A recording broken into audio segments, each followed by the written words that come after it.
ಈ ತಿಂಗಳು 10ನೇ ತಾರೀಕಿನಿಂದ ಸಂಕ್ರಾಂತಿ ಹಬ್ಬದ ಪ್ರಯುಕ್ತನೂ ಸೇರಿ ನಾಟಿ ಮಾಡೋರಿಗೂ ಸಹ ಅವರು ಪ್ರಾರಂಭ ಮಾಡಲಿಕ್ಕೆ 10ನೇ ತಾರೀಕಿನಿಂದ ನೀರು ಬಿಡಲಿಕ್ಕೆ ನಾವು ತೀರ್ಮಾನವನ್ನು ತಗೊಂಡಿದ್ದೀವಿ. ಆದರೆ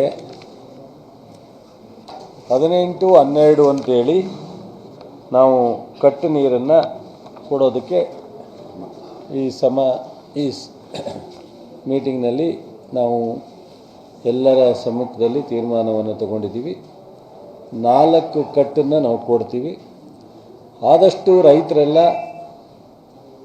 ಬೇಗ ನಾಟಿ ಮಾಡ್ಕೊಳ್ತಕ್ಕಂಥದ್ದು, ಅಲ್ಪಾವಧಿ ಬೆಳೆ ಬೆಳಿಬೇಕು, ಬೇಗ ನಾಟಿ ಮಾಡ್ಕೊ.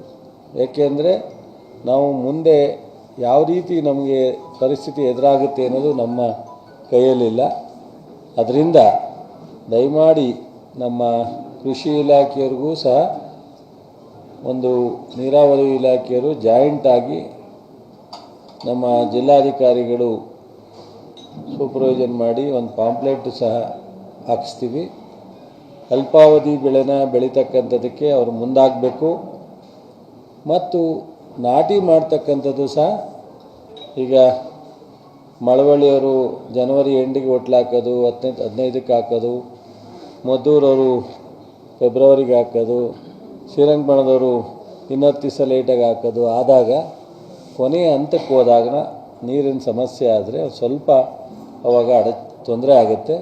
ಅದಕ್ಕೋಸ್ಕರ ಆದಷ್ಟು ಪ್ರಾರಂಭದಲ್ಲೇ ಎಲ್ಲರೂ ಸಹ ಒಟ್ಲು ಹಾಕುವಂಥ ಕೆಲಸವನ್ನು ರೈತರು ಮಾಡಬೇಕು ಅಂತ, ಈ 2 ಬೆಳೆ ನಾವು ಪಡ್ಕೋಬೇಕು, 2 ಬೆಳೆಗೆ ನೀರು ಕೊಡಬೇಕು ಅನ್ನೋ ಒಂದೇನು ನಮ್ಮ ರೈತರ ಪರವಾದಂಥ ಆಲೋಚನೆ ಈ ಸರ್ಕಾರಕ್ಕೆ ಮತ್ತು ಈ ಸಲಹಾ ಸಮಿತಿಗೆ ಎಲ್ಲ ಶಾಸಕರು ಅಧಿಕಾರಿಗಳು ನನ್ನಾದಿಯಾಗಿ ಏನು ನಾವು ನಮ್ಮ ಚಿಂತನೆ ಇದೆ ಅದನ್ನು ನಾವು ಪೂರ್ಣ ಪ್ರಮಾಣದಲ್ಲಿ ರೈತರು ಸಹ ನಮಗೆ ಸಹಕಾರ ಕೊಡಬೇಕಾಗುತ್ತೆ. ಅದಕ್ಕೋಸ್ಕರ ಬೇಗ ನಾವು ನಾಟಿಯನ್ನು ಹಾಕಲಿಕ್ಕೆ ಒಟ್ಲು ಹಾಕಲಿಕ್ಕೆ ಪ್ರಯತ್ನ ಮಾಡಬೇಕು ಅಂತೇಳಿ ನಾನು ರಿಕ್ವೆಸ್ಟ್ ಮಾಡ್ತೀನಿ.